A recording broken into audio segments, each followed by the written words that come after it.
Bonjour, je viens aborder aujourd'hui un de mes sujets préférés. C'est la combinaison que j'appelle la fourchette stratagème. Alors, ça peut se produire dans pas mal de situations, la plupart du temps en début de partie, et l'exemple le plus fréquent va être celui-ci. Voilà, chacun des deux joueurs met un pion au milieu, le cavalier sort, attaque le pion central, les noirs développent un cavalier, défendent le pion central.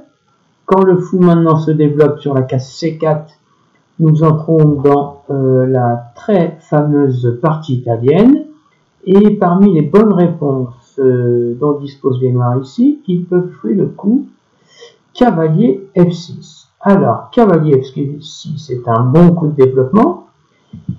Il attaque le pion adverse et donc pose un problème. Alors, comment continuer? Une très bonne solution est celle-ci. J'avance le pion, j'ai protégé celui qui était en danger, et c'est un coup de développement parce que j'ai ouvert la porte au fou. Une autre solution jouée ici, c'est je ne défends pas mon pion, j'attaque un peu plus le pion adverse au centre. Voilà, c'est ce qu'on appelle la défense moderne, la variante moderne. Et cette position s'appelle la défense des deux cavaliers. Il y a un coup qui est très tentant. Voilà, parce que c'est un coup que je qualifie de naturel. Le cavalier qui sort sur sa case préférée, j'ai appelé ça un coup naturel parce que quand les cavaliers sortent sur ces quatre cases-là, cavalier sort en C3, F3, 6 pour les blancs, F6, C6 pour les noirs, et bien, les cavaliers sont sortis sur leur case naturelle. Et bien, ce coup qui est si naturel ici est un petit peu moins bon, parce que il va permettre aux noirs d'engager la combinaison que l'on appelle la fourchette stratagème. Alors attention, quand la suite sera bien jouée des deux côtés, c'est une combinaison qui ne va pas mener à un gain matériel. C'est une combinaison qui a pour but la lutte pour l'influence au centre. Alors, le premier coup de la combinaison sera cavalier prend E4. Eh bien, j'ai envie de manger immédiatement avec le cavalier blanc, et j'ai gagné un cavalier seulement en échange d'un pion. Sauf que ici, maintenant, les noirs vont regagner la pièce qu'ils ont perdue grâce à une fourchette. Donc la fourchette, c'est l'astuce numéro 1 pour gagner du matériel aux échecs. C'est quand j'ai une pièce, et bien là ce sera le pion D, qui en attaque 2 de manière à ce que, quelle que soit la réponse de l'adversaire, il en gagne une. Donc les blancs ont d'abord gagné le cavalier noir, puis reperdent leur pièce grâce à la fourchette de pion. Vous voyez, ce pion n'agit pas seul, c'est normal, le pion c'est le plus petit de tous. Il est soutenu dans son action par la dame D8. Alors, le but de cette manœuvre, c'est faire disparaître le pion blanc du centre. Alors maintenant, il y a plusieurs réponses pour les blancs. Ils doivent faire attention à ne pas se retrouver en retard de matériel. Donc, une bonne réponse, par exemple, serait le fou qui vient en B5. Les noirs récupèrent leur pièce. Et maintenant, le cavalier prend E5, profitant du clouage, non, pas tout de suite la dame, profitant du clouage du cavalier C6. Voilà. Et ici, nous sommes à nouveau à égalité matérielle, mais quelque part, les blancs ne sont pas très satisfaits de cette situation parce que il y a un pion noir qui arrive en plein milieu ici qui est très gênant pour la circulation des pièces.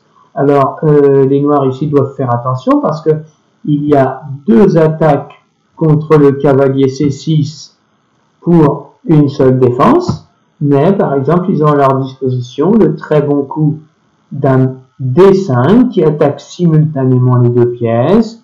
Je crois que la meilleure réponse pour les noirs, pour les blancs, c'est de prendre en C6 avec le fou échec.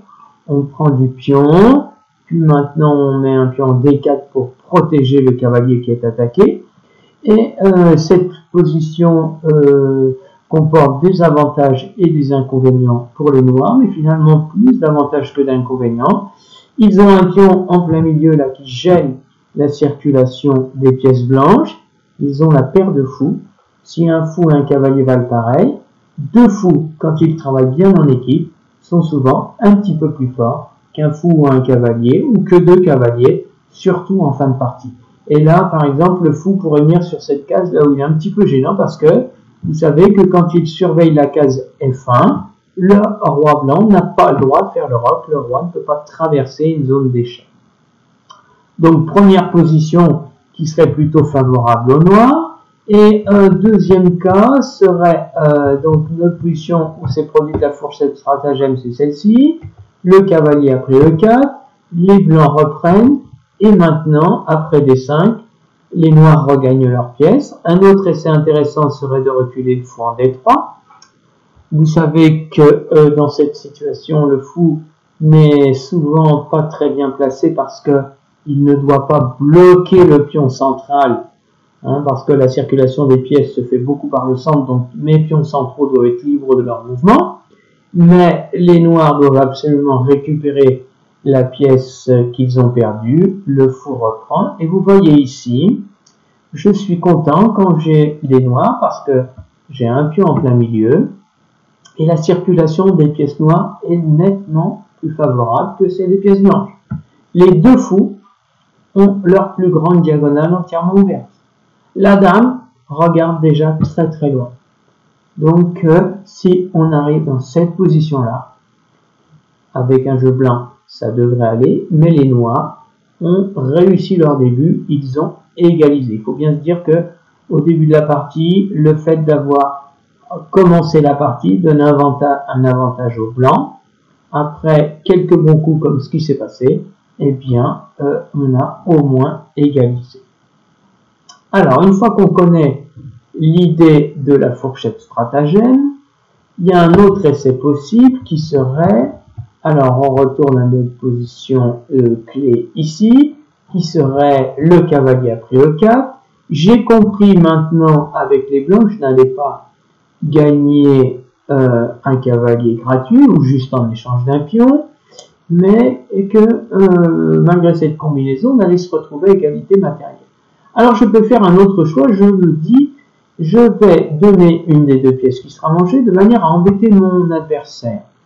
Alors vous pouvez peut-être chercher un coup qui embêterait les noirs et qui va quand même maintenir un avantage, une égalité matérielle.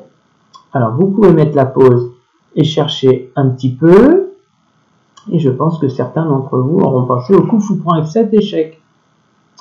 Le roi noir va manger, et quand le cavalier prend en E4, nous sommes à nouveau à égalité matérielle. Un petit détail près. Comme je le disais dans une des séquences précédentes, un fou, un cavalier, ça vaut à peu près pareil, mais en revanche, deux fous vont souvent être un petit peu plus forts qu'un fou, un cavalier, ou deux cavaliers, principalement en fin de partie. Alors, vous savez aussi que j'insiste beaucoup dans les débuts de partie pour le développement, le centre, mais aussi mettre le roi à l'abri des ennuis. Et quand je vois cette combinaison, je me dis, le roi noir, il n'est pas terrible ici. Il a perdu son pion F, il se balade un petit peu à découvert. Alors cette combinaison qui a mis le roi noir un petit peu à découvert n'a pas l'air si bonne que ça. Sauf que ici, il y a un très bon coup, très simple. Ce n'est pas un coup tactique, c'est un coup naturel du début de partie. C'est aussi un coup simple, voilà, un coup stratégique qui va donner au noir des compensations pour la mauvaise position de le roi et même des très bonnes compensations. Les suites précédentes, si elles étaient bien jouées, conduisaient à une approximative égalité. En revanche là, la position va être carrément favorable au noir. Alors, je vous invite à mettre la pause et chercher le meilleur coup ici pour les noirs. Et je suis sûr que certains d'entre vous ont trouvé le coup D5. Le début de la partie, c'est deux choses essentielles. Le développement, mettre toutes mes pièces au travail, et le centre. Et vous voyez, après le coup D5, les noirs vont prendre complètement possession du centre. Et les pions sont forts aux échecs si ils sont mobiles. Et là, les noirs, avec leur centre de pion mobile, vont avoir un très bon avantage. Par exemple, on peut avoir envie de mettre le roi en échec. Ben, le roi va essayer de se cacher là. Et je m'aperçois tout de suite que ce centre de pion mobile est très fort. Il y a déjà un danger. Le danger, c'est le pion noir qui avance en E4, attaque le cavalier F3. Si le cavalier F3 reste ici, il se fait manger. Et s'il s'en va, la dame pourra prendre le cavalier G5. Alors, évidemment, je me rends compte que ça a quand même quelques petits inconvénients, cette position. Je vais faire le roc dans ma partie d'échecs pour deux raisons. Pour mettre mon roi à l'abri et pour mettre ma tour en action. Donc là, le roi noir est finalement plutôt à l'abri, comme si j'avais fait le roc. En revanche, la tour est un petit peu coincée, elle va avoir du mal à se mettre en jeu. Mais ces inconvénients sont moins importants que la force du centre noir. Alors, il y a déjà un danger. Le danger, donc je disais, pion E4. Alors, je connais, je me souviens d'une partie qui avait continué comme ceci, D3, comme ça, le fou protège le cavalier G5. Maintenant, petit pion vient attaquer le cavalier G5, et je m'aperçois que partout où il peut aller, il y aura quelqu'un pour le manger. S'il va en H7, il se fait manger par le roi à la tour, en F7 par le roi, en E6 par le fou, en E4 par le pion D5, donc il ne lui reste plus que la triste case H3. Évidemment, il est tellement mal placé, ce fou, je sais que le cavalier n'aime pas le bord d'échiquier, que le fou n'a pas du tout envie de le prendre parce que j'évite d'échanger une pièce qui est très mal placée. Hein. D'accord? Donc, je le laisse ici. Et maintenant, je connais une très vieille partie qui avait continué comme ça. G5.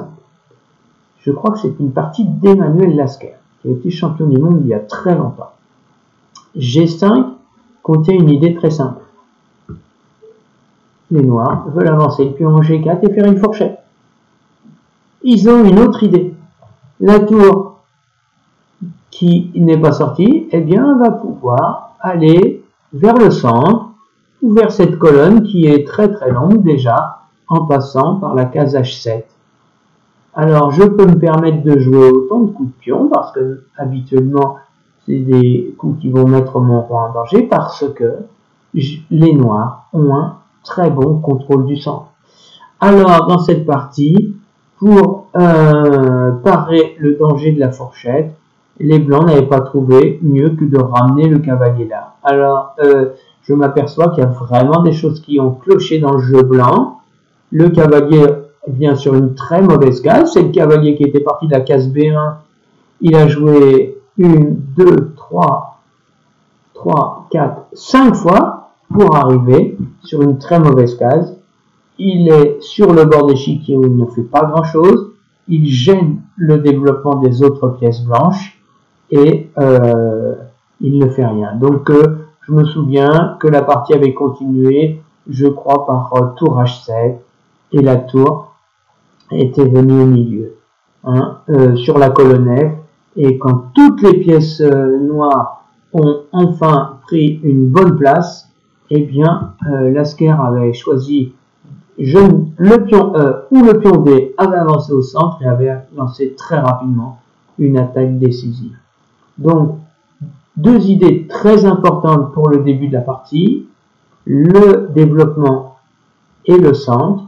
Toujours penser à cette idée tactique et stratégique, la fourchette stratagème, pour faire disparaître l'adversaire du centre, ou au moins augmenter mon contrôle du centre. Je vous remercie d'avoir suivi jusqu'au bout et j'espère vous retrouver très bientôt.